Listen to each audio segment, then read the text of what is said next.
Beranjak ke berita selanjutnya, kemacetan panjang masih saja terjadi di Pelabuhan Ketapang, Banyuwangi, Jawa Timur.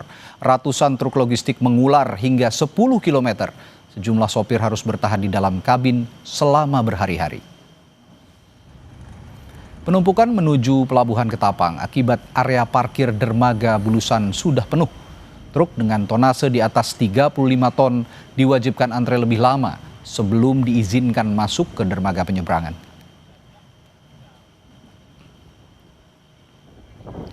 Sementara itu, para sopir truk mengharapkan solusi nyata untuk mengatasi antrean penyeberangan.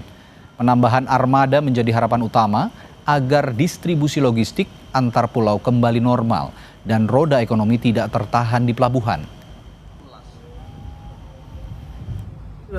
Cuma maju sebentar, berhenti lagi, otomatis kan solar kita kan juga ini memerlukan biaya juga tuh. Sedangkan dari kantor nggak ada apa-apa itu. Jadi kita ke rumah itu takutnya dimarahin sama istri, nggak dapat uang pulang gitu. Ada solusi lah biar nggak terlalu lama kemacetan seperti ini kan, gitu. Solusinya gimana? Itu makanya nggak ada solusi gimana penyelesaiannya biar cepet normal lagi gitu loh.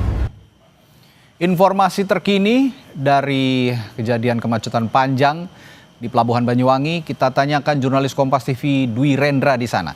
Rendra, berapa lama sopir harus menunggu untuk antre menyeberang dan seperti apa kerugian mereka akibat keterlambatan penyeberangan ini?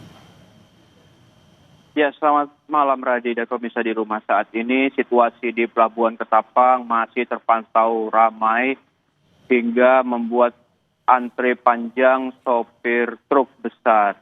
Dan masa tunggu sopir untuk melakukan penyeberangan, khususnya untuk truk logistik dengan tonase di atas 35 ton, mencapai hingga 2 hari. Mereka harus antre di dermaga Bulusan sebelum melakukan penyeberangan. Dan sopir mengeluh karena mereka harus mengeluarkan biaya lebih seperti biaya makan, minum untuk menunggu di pelabuhan. Dan tak hanya itu, sopir juga mengeluh dengan kurangnya fasilitas kamar mandi yang berada di dermaga Bulusan. Dan lebih dari itu, sopir juga mengeluh terkait BBM pengeluaran yang semakin boros.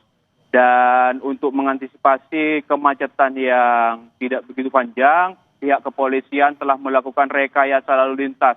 Sedangkan pihak ASDP terus melakukan percepatan bongkar muat.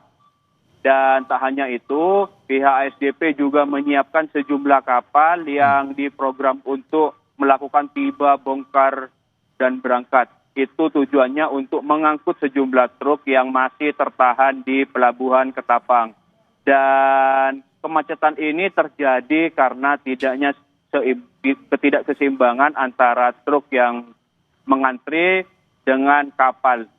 Dan perlu diketahui saat ini ada 11 kapal yang tersedia di Pelabuhan Ketapang. Namun hanya ada 9 kapal yang beroperasi khusus untuk muatan truk dengan tonase di atas 35 ton. Dan sedangkan kendaraan mobil pribadi, bus, dan pejalan kaki masih bisa melakukan penyeberangan lintas Jawa Bali tanpa harus mengantri.